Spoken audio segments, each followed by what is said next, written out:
بسم اللہ الرحمن الرحیم۔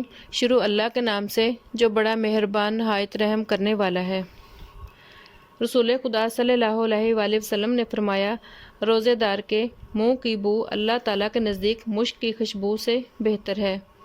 رسول خدا صلی اللہ علیہ وآلہ وسلم نے فرمایا، جب انسان اللہ کے لیے رمضان میں روزہ رکھتا ہے تو اللہ تعالیٰ فرشتوں کو اس کے لیے مقرر کرتا ہے کہ جب تک یہ روزے میں رہے تب تک اس کے لیے استغفار پڑھتے رہو، اور جب تک وہ روزہ افطار کرتا ہے تب تک اللہ اس کے تمام گناہ معاف فرما دیتا ہے۔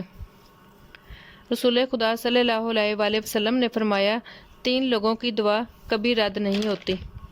پہلا، عادل حکمران۔ دوسرا، روزے دار حتیٰ کہ وہ روزہ افطار نہ کرے۔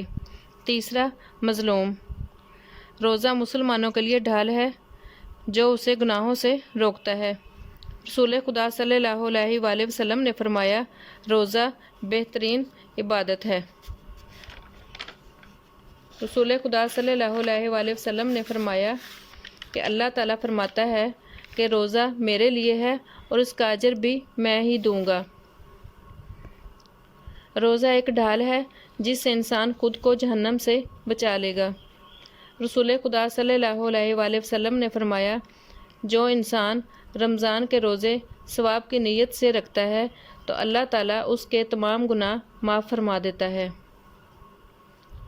رسول خدا صلی اللہ علیہ وآلہ وسلم نے فرمایا، روزہ قیامت کے دن روزہ رکھنے والے کی سفارش کرے گا اور اس کی سفارش کو قبول کیا جائے گا۔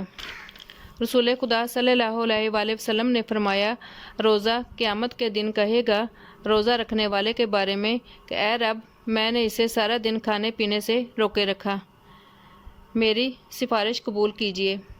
رسول خدا صلی اللہ علیہ وآلہ وسلم نے فرمایا، اگر لوگوں کو معلوم ہوتا کہ رمضان کیا ہے تو سب تمنا کرتے کہ کاش پورا سال رمضان ہی ہوتا۔